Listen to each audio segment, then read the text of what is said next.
పాపాకి తండ్రి నువ్వే కదా, చెప్పు. ఏం మాట్లాడుతున్నారు సార్? తన ప్రాణం సార్. తను ఒక్కసారి కూడా తప్పుగా తాకలేదు సార్. ఆ పాప నా రక్తం కాదు సార్.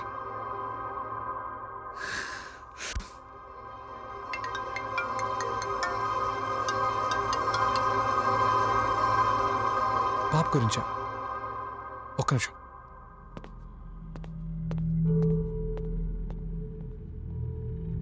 ఏంటి బేటా ఇది? ఇప్పటికైనా నిజం చెప్పమ్మా, నీకే మంచిది. ఎంతైనా ఎస్ఐ గారు జయ వాళ్ళ ఫ్రెండ్. ఆలోచించి బేటా, తర్వాత నీ ఇష్టం. నిన్ను మళ్ళీ కలుస్తానని ఎన్నో కళ్ళు కన్నాను, కానీ ఇలా కలుస్తానని తెలుసుంటే ఒక్క కళ కూడా కనేవాడిని కాదు. ఇప్పుడు చెప్పు. మీరు ఒక పాప గురించి ఎంక్వైరీ చేయమని చెప్పారు కదా. ఆ పాప సీసీటీవీ ఫుటేజ్లో కనిపించింది. గుడ్. కానీ ఆ పాపని ఎవరో ఎత్తుకుని ఒక ముసుగులోని వ్యక్తి వెళ్ళటం అందులో ఉంది సార్. ఓకే, ఆ ఫుటేజ్ నాకు ఇమీడియట్గా పంపించు. I'm waiting. ఇప్పుడే పంపిస్తున్నాను సార్.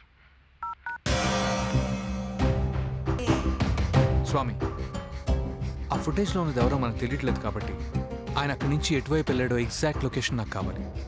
అక్కడి నుంచి ప్రతి జంక్షన్ ఫుటేజ్ నాకు పంపించు. ఓకే? Okay sir, sure.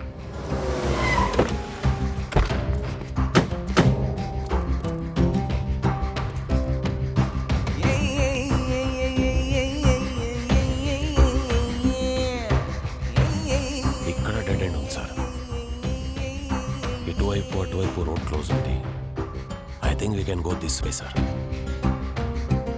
ఇది ఎగ్జాక్ట్గా మనం ఆశ్రమానికి వెళ్ళిన రూట్ కదా? అవును సార్. అయ్యే సార్. అమ్మ నమస్తే. నమస్తే. ఆ పాపను ఎత్తుకున్న ముసుగులో ఉన్న వ్యక్తి ఇటువైపు రావడం ఆయన చూసారా మీరు? చూడటం ఏంటి బాబు, మీరింతకు ముందు వచ్చి అడిగిన పెద్ద ఆయన ఈయనే. ఆయన ఎత్తుకున్న పాప కూడా ఈ ఆశ్రమంలో పెరిగిన పాపే. ఆ పెద్ద ఆయన ఆశ్రమానికి వచ్చిన తర్వాత ఏ రోజు ఎవరినీ కలవలేదు. ఒంటరిగా ఉంటూ తనలో తానే కుమిలిపోయేవాడు. ఈ ఆశ్రమంలో పిల్లలు వదిలేసిన తల్లిదండ్రులకి తల్లిదండ్రులు లేని ఈ పిల్లలే తోడు.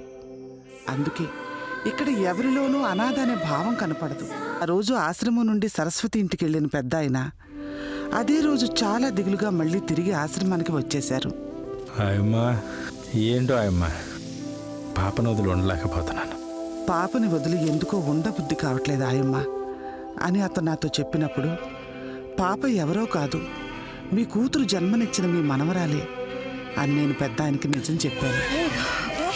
మీరు పెద్దింటోళ్ళు, పరువుగల్లోళ్ళు. మీ కడుపును పుట్టిన కూతురే ఇలా చేసిందంటే మీరు తట్టుకోగలరో లేదో అని ఇన్నాళ్ళు ఈ విషయం ఎవరికీ తెలియకుండా ఉంచానయ్యా, మీతో సహా.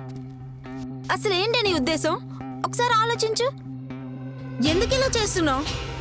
అసలు చెత్త బుట్టలో కన్న బిడ్డను పడేయడానికి నీకు మనసులో వచ్చింది. ఇప్పుడు రోషన్ వచ్చి నా బిడ్డ ఏడి అని అడిగితే నువ్వే సమాధానం చెప్తావే? వాడు రాడు, ఎందుకంటే వాడు నన్ను లవ్ చేయలేదు, వాడుకున్నాడు. Hello Shruti. Roshan, how are you? అవునా, నాకు ఇప్పుడు 7 నెలలంట కదా. అయ్యో పాపం, ఎంత పని చేసావు? ఆ పర్సన్ కూడా అవ్వదే. రోషన్, నువ్వు నన్ను మోసం చేసావా? ఊరుకోవే, ఓ పతివ్రతలా మాట్లాడుకో. నీ గురించి నాకు తెలియదు అనుకున్నావా? కాకపోతే నువ్వు నటించావు, నేను జీవించా, అంతే తేడా. పెట్టవే ఫోను.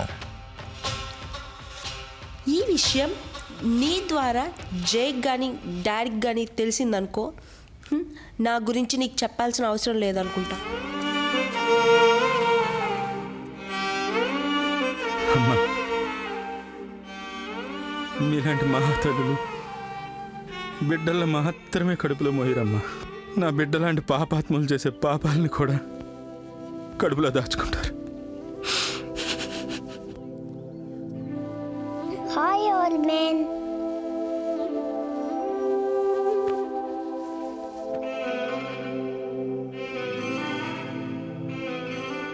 ఎన్నాళ్ళు పాపను నేనే చూసుకోవాలనుకున్నాను. ఇప్పుడు నిజం తెలిసిన తర్వాత పాపను చేర్చాల్సిన చోటుకే చేరుస్తాను. వస్తాను.